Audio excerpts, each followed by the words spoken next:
Welcome to the Deep Dive. We're looking at some material today that asks, well, a really big question, I think. Why do some people just seem to get money? You know, they find financial success, while others, people who are smart, work really hard. They just keep struggling.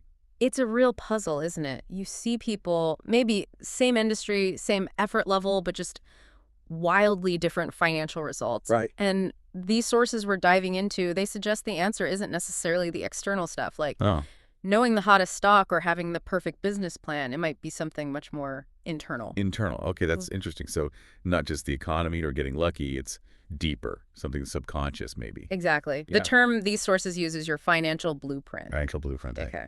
And yeah, our goal here, our mission for this deep dive is to really unpack that.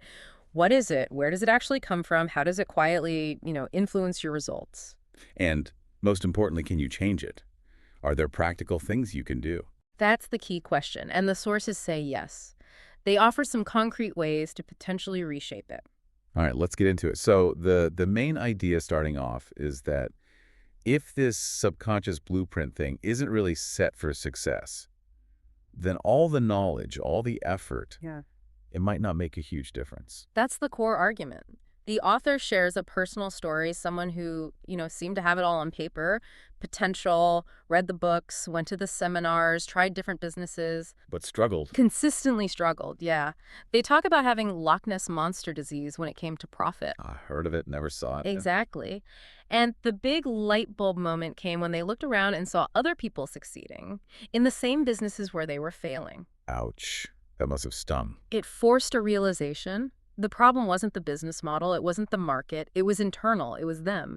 They found these deep, deep worries and fears about money they didn't even consciously realize were driving things. Wow. Okay, so the sources are definitely drawing a line then between like the outer game of money, the strategies, management, investing know-how, Yes.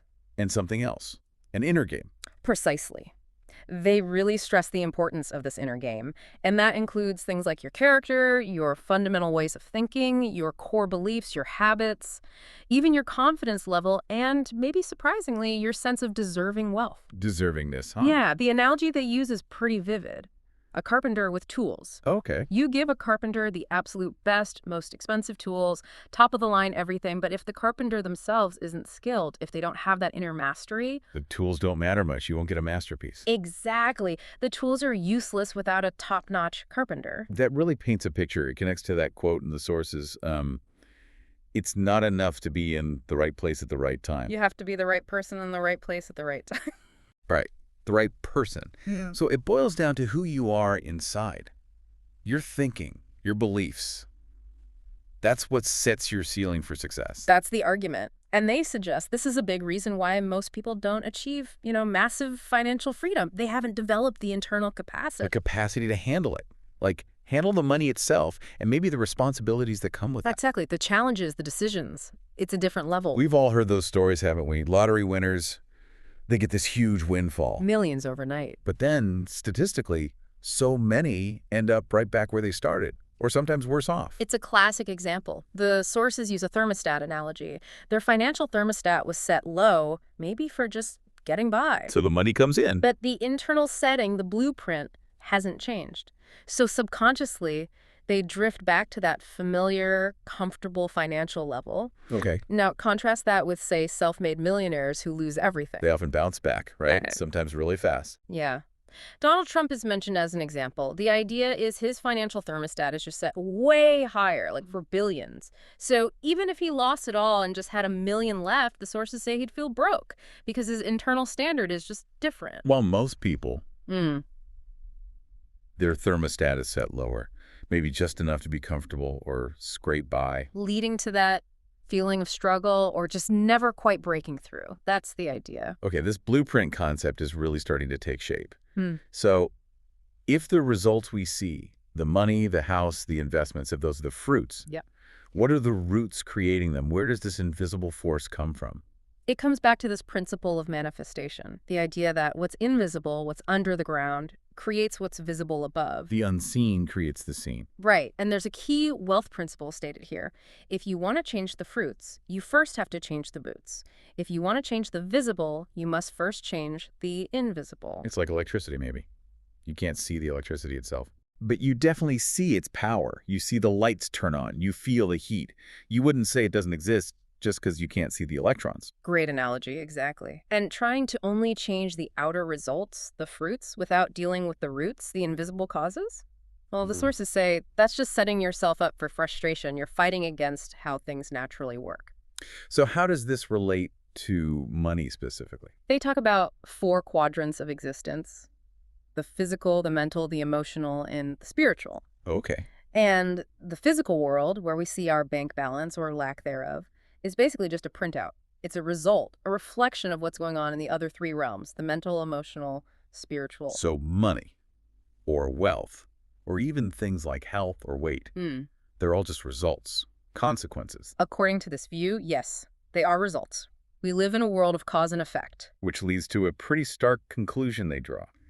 Another wealth principle. A really powerful one. A lack of money is never the real problem. Never. Never the root problem. It's always just a symptom of what's happening underneath. Wow. Okay, that's a big statement. Yeah. So if it's a symptom, we need to find the cause. Which brings us back to the blueprint. Where does this programming actually come from? How do these roots get planted? The sources trace it mainly back to childhood conditioning, your subconscious programming from when you were young. That early stuff. Yeah. That's what largely shapes your automatic thinking patterns, influences your decisions, drives your actions, and ultimately produces your financial results. They break it down into 3 main ways this conditioning gets installed. Okay, what's the first one? The first is verbal programming. This is basically everything you heard about money growing up. Ah, the sayings. Like, money doesn't grow on trees. Exactly. Or money is the root of all evil, save for a rainy day, rich people are greedy, we can't afford that.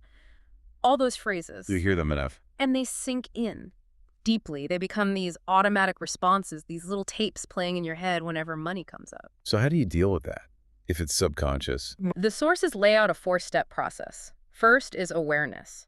You actually have to listen for these statements in your own thoughts and maybe write them down.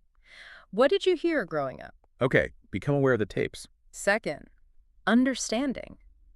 How might these specific statements have actually affected your financial life so far? Connect the dots. Right, see the impact. Third, disassociation. This is crucial.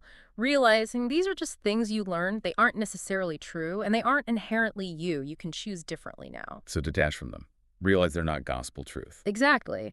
And then the 4th step is declaration. This is about actively reprogramming. How do you do that? They suggest specific actions, like literally putting your hand on your heart and saying something like, what I heard about money isn't necessarily true. I choose to adopt new ways of thinking that support my happiness and success. Saying it out loud. Yeah, and then even a physical action, like touching your head and declaring, I have a millionaire mind. It sounds maybe a bit out there, but the idea is to use strong emotional and physical anchors to install the new belief. Okay, so that's verbal programming. What's the second influence? The second is modeling. This isn't about what you heard, but what you saw. What your parents or guardians did with money. Exactly. How did they